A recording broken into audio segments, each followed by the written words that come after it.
Mark நற்செய்தி அதிகாரம் 10. மணவிலக்கு.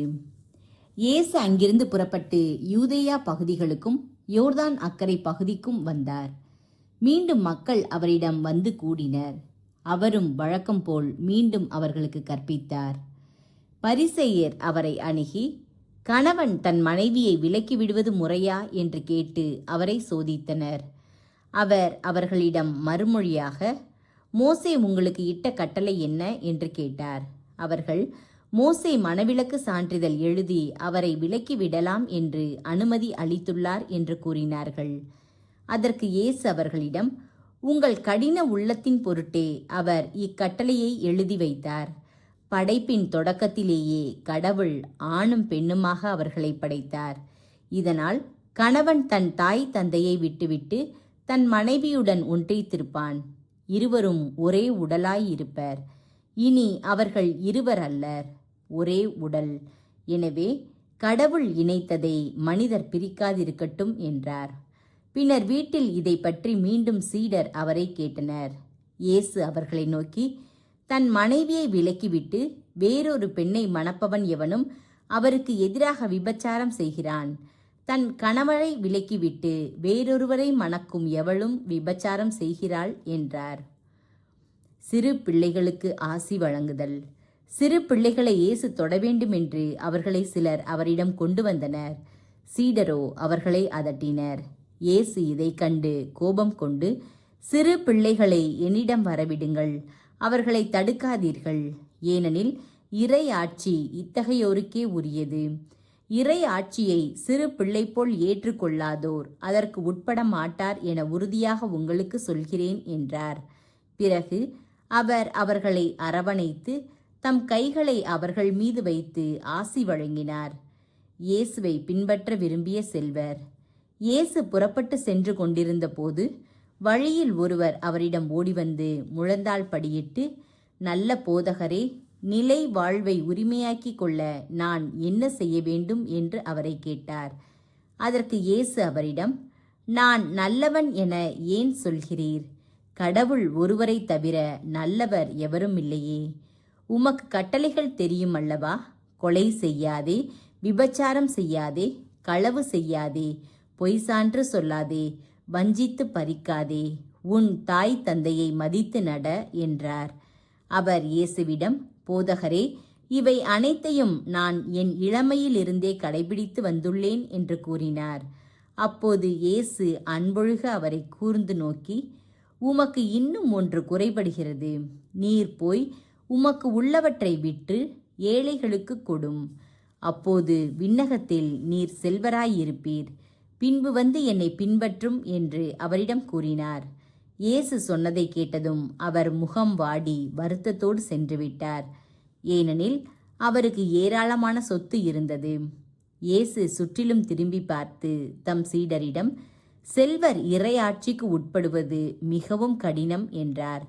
சீடர்கள் அவர் சொன்னதை கேட்டு திகைப்புக்கு உள்ளானார்கள். மீண்டும் இயேசு அவர்களை பார்த்து, பிள்ளைகளே, செல்வர்கள் இறையாட்சிக்கு உட்படுவது மிகவும் கடினம். அவர்கள் இறையாட்சிக்கு உட்படுவதை விட ஊசியின் காதில் ஒட்டகம் நுழைவது எளிது என்றார். சீடர்கள் மிகவும் வியப்பில் ஆழ்ந்தவர்களாய், பின் யார்தான் மீட்பு பெற முடியும் என்று தங்களிடையே பேசிக்கொண்டார்கள்.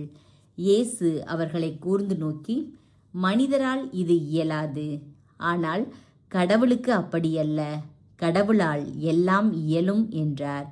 அப்போது பேதுரு அவரிடம், பாரும், நாங்கள் எல்லாவற்றையும் விட்டுவிட்டு உம்மை பின்பற்றியவர்களாயிற்றே என்று சொன்னார்.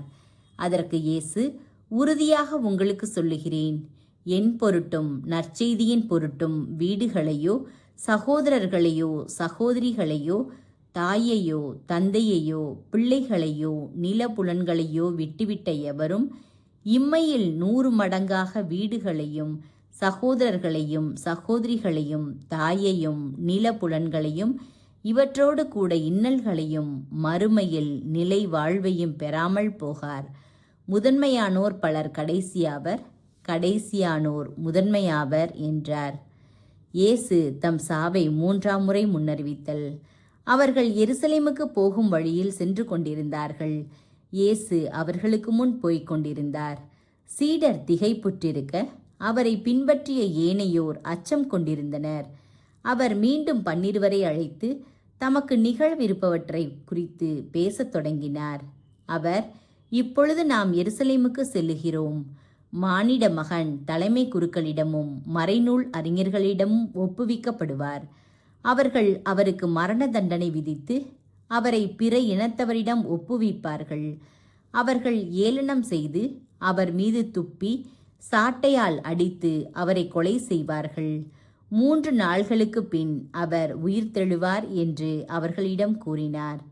செபதேயுவின் மக்களது வேண்டுகோள். செபதேயுவின் மக்கள் யாக்கோபும் யோவானும் அவரை அணுகி சென்று அவரிடம், போதகரே, நாங்கள் கேட்பதை நீர் எங்களுக்கு செய்ய வேண்டும் என விரும்புகிறோம் என்றார்கள். அவர் அவர்களிடம், நான் என்ன செய்ய வேண்டும் என்று நீங்கள் விரும்புகிறீர்கள் என்று கேட்டார். அவர்கள் அவரை நோக்கி, நீர் அரியணையில் இருக்கும்போது எங்களுள் ஒருவர் உமது வலப்புறமும் இன்னொருவர் உமது இடப்புறமும் அமர்ந்து கொள்ள எங்களுக்கு அருளும் என்று வேண்டினர். இயேசுவோ அவர்களிடம், நீங்கள் என்ன கேட்கிறீர்கள் என உங்களுக்கு தெரியவில்லை. நான் குடிக்கும் துன்பக் கிண்ணத்தில் உங்களால் குடிக்க இயலுமா? நான் பெரும் திருமுழுக்கை உங்களால் பெற இயலுமா என்று கேட்டார். அவர்கள் அவரிடம் இயலும் என்று சொல்ல, இயேசு அவர்களை நோக்கி, நான் குடிக்கும் கிண்ணத்தில் நீங்கள் குடிப்பீர்கள், நான் பெரும் திருமுழுக்கையும் நீங்கள் பெறுவீர்கள்.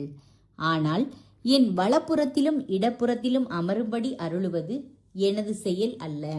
மாறாக அவ்விடங்கள் யாருக்கு ஏற்பாடு செய்யப்பட்டுள்ளதோ அவர்களுக்கே அருளப்படும் என்று கூறினார்.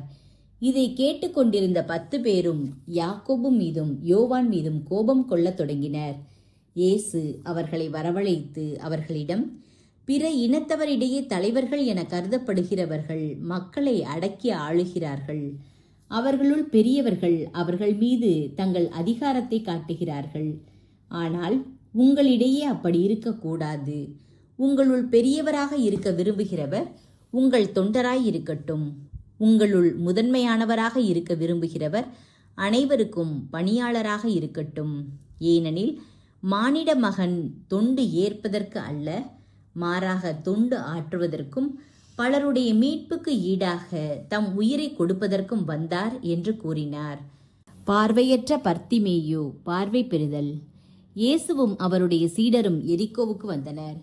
அவர்களும் திரளான மக்கள் கூட்டமும் எரிக்கோவை விட்டு வெளியே சென்றபோது திமேயுவின் மகன் பர்த்திமேயு வழியோரம் அமர்ந்திருந்தார்.